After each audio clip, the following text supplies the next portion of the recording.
And our next pair in the women's 3,000 meters is Jacqueline Bernico, 22 years old, at her second Olympic trials. Didn't make the team 4 years ago.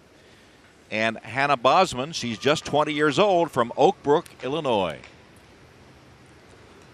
Ready. And on their way of this 7.5 lap trip, and after two pairs have skated, Nancy Swider-Peltz Jr. is the leader, 4:26.37, but you expect that to be overtaken, and we should point out that the better skaters skate later on based on qualifying times. Both these skaters very young, 22 and 20 years old, in a race that takes several years to figure out how to race it, how to time it, how to pace it. Whether to go out early and fast or whether to save energy for later, is that the strategy? Exactly, and what it feels like to go out there. So these two skaters have not had a lot of chances to be out in front of the crowd, in front of the people, at a big competition when there's a lot of pressure and a lot of media and a lot of people really focused on this race. So knowing yourself and knowing what it feels like to go out there, knowing how to stay relaxed, all these things really matter, and it takes time to build up.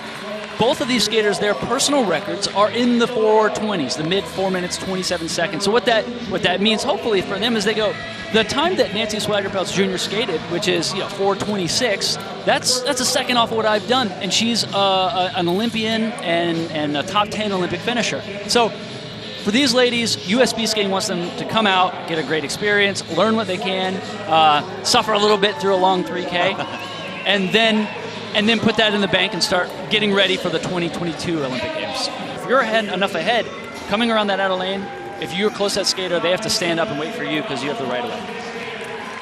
Hannah Bosman coming for the finish down through the home straightaway, and already beyond the time of the leader, so she will cross the line. And Nancy Swider-Peltz Jr. will remain the leader at 4:26.37. Neither of these young skaters able to eclipse that mark.